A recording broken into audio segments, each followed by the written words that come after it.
Bonsoir chers auditeurs. Aujourd'hui nous allons faire la deuxième séance du cours de recrutement et sélection. Comme vous savez, la semaine dernière on a fait la première séance qui est composée d'une séance vidéo et d'une séance interactive. Et lors de cette séance, nous avons démarré par donner la définition générale de la gestion des ressources humaines, une des définitions de la gestion des ressources humaines en disant que c'était l'ensemble des activités qui permettent à l'entreprise de disposer de ressources humaines en quantité et en qualité. Et on avait aussi identifié les trois phases liées à la gestion des ressources humaines, c'est-à-dire la première phase, la phase d'acquisition des ressources humaines avec le recrutement. La seconde phase, la conservation et le développement des RH. Et la dernière phase, qui était la phase de sortie, c'est-à-dire le licenciement, le décès, la démission et ou bien la retraite. Et après ça, nous avons défini un peu le recrutement en disant que c'était un processus incontournable dans la vie de toute entreprise. Quand on dit processus, ça veut dire que c'est composé de différentes étapes. Et parmi ces étapes-là, la première étape du recrutement, c'est le besoin. Le constat du besoin et l'analyse du besoin. Maintenant, le besoin, on avait dit qu'on peut avoir deux causes à la naissance du besoin, c'est-à-dire la création de poste et la vacance de poste. Bon, je ne vais pas revenir là-dessus. On avait aussi identifié quelques natures liées aux besoins. On avait dit que le besoin en recrutement peut être un besoin ponctuel ou bien un besoin structurel, un besoin, n'est-ce pas, prévisionnel ou bien un besoin actuel, immédiat. Et après ça, on avait un peu défini l'analyse du besoin en disant que l'analyse du besoin, c'est une phase extrêmement importante dans le recrutement parce que c'est l'analyse du besoin qui permet d'avoir l'output qu'on appelle la fiche de poste. Et c'est avec cette fiche de poste-là qu'on va aller chercher le candidat parce que l'analyse du besoin nous permet d'identifier les missions, de les calibrer si c'est des missions, n'est-ce pas, simples, moyennement simples, ou bien c'est des missions complexes. Maintenant, par rapport comment dire, à ce calibrage-là des missions, on va déterminer, n'est-ce pas, le titre du poste et en même temps le positionnement du poste dans l'organigramme, c'est-à-dire ça nous permet aussi d'identifier les liens hiérarchiques, n'est-ce pas, du poste. Et en même temps, les missions du poste nous permettent aussi d'identifier aussi les critères du poste, c'est-à-dire les compétences exigées pour occuper le poste. Maintenant, une fois qu'on a décrit et qu'on a analysé et décrit le poste, n'est-ce pas, comme on dit, la définition de poste, du poste, du profil se fait, excusez-moi, la description du poste donc doit correspondre à la réalité, n'est-ce pas? C'est ce qu'on dit ici dans le cours. La description du poste doit correspondre à la réalité, c'est-à-dire à ce qui est fait sur le poste et non à ce qui devrait être fait. Et ça, c'est extrêmement important. Ça veut dire quoi? Ça veut dire que quand on fait l'analyse du poste et pour décrire le poste, il faut partir des besoins, n'est-ce pas, de l'entreprise. Parce que je vous donne un exemple, on peut avoir deux postes de même nature, n'est-ce pas, deux fonctions dans deux différentes entreprises, mais la description de ces postes-là, les exigences des postes et les missions même, n'est-ce pas, attribuées à ces postes-là peuvent varier d'un poste à un autre. Et je vous donne un exemple. On peut avoir un poste de DRH qui intervient dans un environnement, disons, 100% anglais. Alors, dans la description de ce poste-là, l'anglais serait un critère indispensable. Mais par contre, on peut avoir aussi une autre entreprise où, disons, l'environnement n'est pas un environnement anglophone.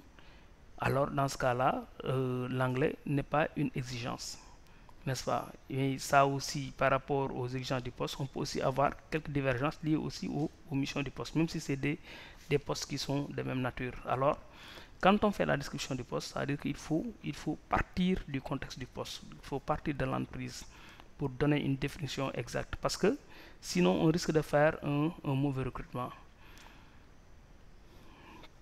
La description de poste alors donc doit correspondre à la réalité, c'est-à-dire à ce qui est fait sur ce poste et non à ce qui devrait être fait. Et pour cela, le recruteur va faire appel aux opérationnels. Pour faire la description du poste, le recruteur qui est RH, n'est-ce pas, ou bien qui est quelqu'un peut-être qui appartient aux sciences humaines, va faire appel, n'est-ce pas, aux gens du métier. C'est pourquoi on dit que le recruteur va faire appel aux opérationnels, c'est-à-dire aux gens du métier. Par exemple, si on recrute un financier, il faudra l'appui peut-être d'un expert en finance pour déterminer un peu, pour décrire un peu le poste de finance et leurs besoins. Maintenant, lorsqu'il s'agit d'un poste nouveau, la phase d'analyse du poste va être plus délicate pour cerner les tâches et activités de ce poste. C'est ce que j'expliquais tout à l'heure par rapport aux natures du besoin. Par exemple, quand c'est une vacance de poste, alors dans ce cas-là, la description du poste ne sera pas compliquée. Pourquoi? Parce que c'est un poste qui existe déjà. Et si le poste existe déjà, alors la description du poste existe. Mais par contre, si c'est une création de poste, ça veut dire que alors c'est un poste nouveau. Et on n'a pas identifié et calibré exactement les missions que la personne aura à faire. Alors dans ce cas-là, la phase d'analyse va être une phase d'analyse beaucoup plus délicate, beaucoup plus profonde, mais aussi beaucoup plus objective, qui permettra peut-être d'avoir une bonne identité du poste et les missions que la personne aura à faire.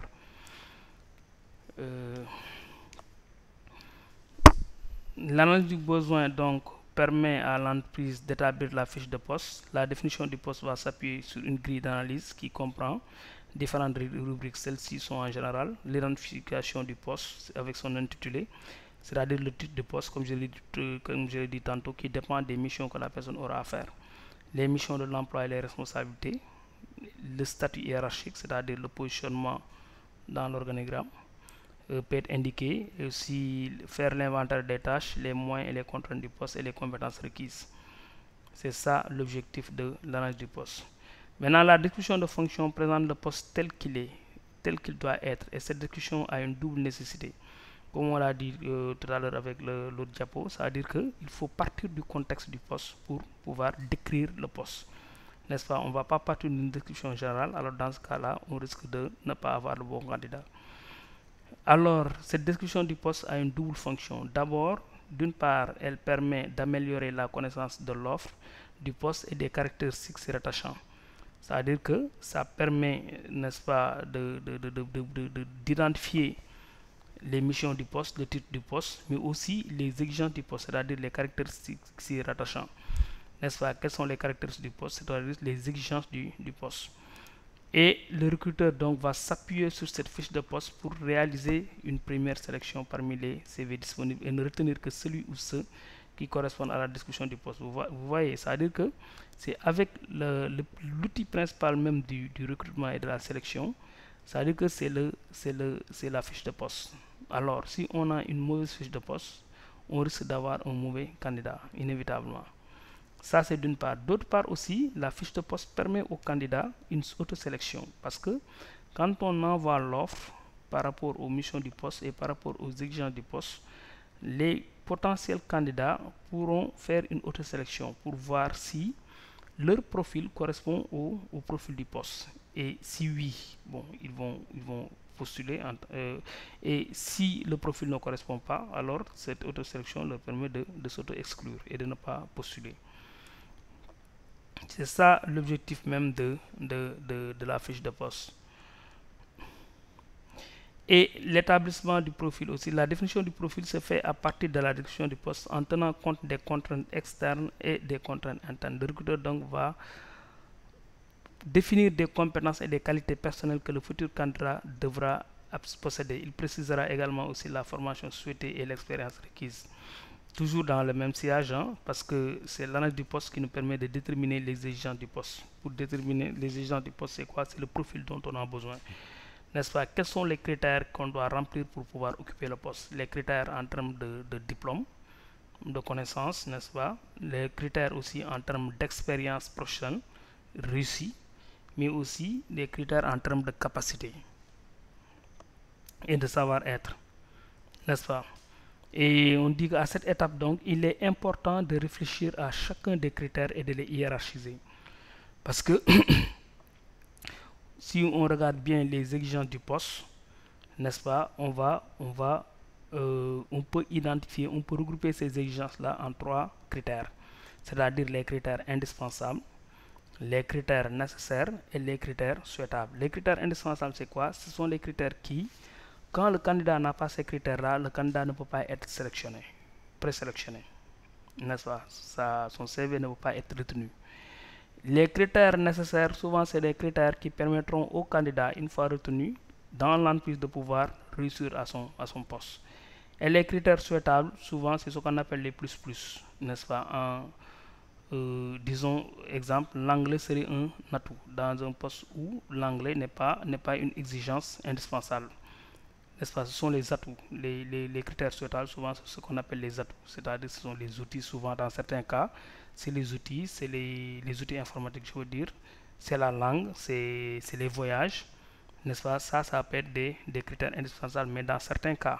Parce que, disons, par exemple, si on prend la langue, exemple, dans certains cas, la maîtrise d'une langue peut être un critère indispensable. Voici les différents critères. Mais une fois que l'entreprise a la fiche de poste, n'est-ce pas?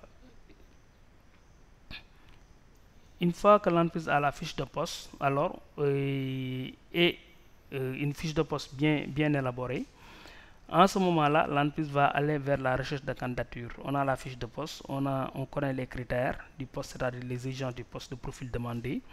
On maîtrise même tout ce qui tourne autour du poste. Alors en ce moment-là, on va aller à la phase qui suit, c'est-à-dire la recherche de candidature. On dit qu'il y a, on peut faire la recherche de candidature, on peut avoir deux sources, la source interne et la source externe. C'est quoi la source interne? La proposition interne qui nécessite une identification des compétences requises dans l'organisation.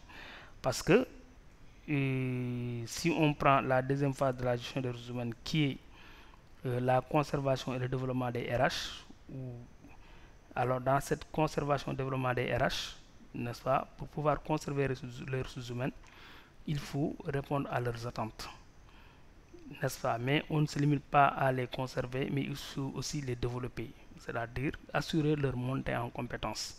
C'est pourquoi dans le recrutement, avant d'aller chercher en interne, en externe, excusez-moi, il est conseillé de regarder d'abord en interne. Si le profil dont on a besoin ne se trouve pas en interne, c'est la mobilité interne, c'est la gestion des carrières de nos employés. Parce que dans la gestion de nos carrières, n'est-ce pas, les RH a un rôle important à jouer là-dessus par rapport à la mobilité interne. Et c'est seulement si on ne trouve pas le candidat en interne qu'on va aller chercher en externe. Mais quels sont les outils qui nous permettent d'aller de chercher les candidats, que ce soit en interne ou bien que ce soit en externe? L'outil principal, c'est quoi? C'est l'annonce. C'est quoi une annonce? C'est-à-dire, c'est à partir de la fiche de poste, on part de la fiche de poste, n'est-ce pas, dans laquelle on va ajouter deux éléments. La date de validité de l'offre, mais aussi comment dire encore, les coordonnées de l'offre. Ce sont ces deux éléments-là qui vont transformer la fiche de poste en annonce. Parce que s'il n'y en a pas, ça reste un document interne. Maintenant, si on ajoute ces deux éléments-là, on peut le transformer en document externe. C'est-à-dire, on va publier l'annonce d'abord en interne pour pouvoir avoir le candidat dont on a besoin. Mais si la recherche en interne, n'est-ce pas, ne nous permet pas d'avoir le candidat, alors c'est en ce moment-là qu'on va chercher en externe. Et quand on va chercher en externe, c'est l'annonce qu'on va publier. Alors dans ce cas-là, l'annonce devient un document externe.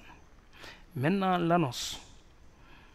Une annonce peut avoir aussi, c'est-à-dire on peut avoir une annonce ouverte ou bien une annonce fermée. On peut fermer l'annonce ou bien qu'on peut l'ouvrir. Maintenant, la fermeture et l'ouverture de cette annonce-là dépend de la nature du profil qu'on cherche. Si c'est un profil rare qu'on cherche, souvent on ouvre l'offre. Mais comment on ouvre une offre? On a différentes techniques. On peut ouvrir une offre en allongeant la durée de validité de l'offre, c'est-à-dire sur 1 mois, sur 2 mois maximum. Bon, je dirais pas maximum, mais selon. Alors, on peut allonger la durée de l'offre, mais aussi on peut multiplier, n'est-ce pas, les parutions de l'offre, c'est-à-dire l'offre paraît tous les 2 jours ou bien tous les jours.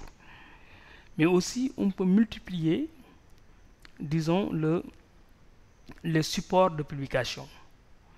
C'est ça en tout cas, ce sont ces techniques-là qui nous permettent d'ouvrir l'offre en allongeant la durée de validité de l'offre, en multipliant les parutions, c'est-à-dire il y aura beaucoup de parutions où ça peut paraître du lundi au vendredi, exemple, et on va aussi multiplier les supports de publication, c'est-à-dire l'offre est publiée dans beaucoup de supports. Ça permet quoi? Parce que ces techniques-là permettent, n'est-ce pas, d'assurer la visibilité de l'offre par les potentiels candidats. Et on ouvre une offre quand l'offre c'est-à-dire le profil recherché, peut-être c'est un profil qui est difficile à avoir, c'est un profil rare. Maintenant, on peut aussi fermer une offre. Pourquoi on ferme une offre? Si peut-être la cause peut être, c'est, comment dire encore, le poste est urgent, exemple, ou bien le profil recherché n'est pas un profil rare. Alors dans ce cas-là, si le profil n'est pas rare, on n'a pas besoin d'ouvrir l'offre. On peut fermer l'offre en utilisant le contraire de ce que j'ai cité tout à l'heure par rapport à l'ouverture d'une offre. Voici pour la recherche de candidature. Je vais m'en arrêter là.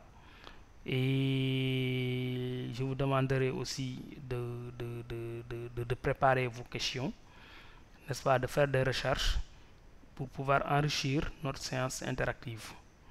Je vous remercie. Bonne soirée.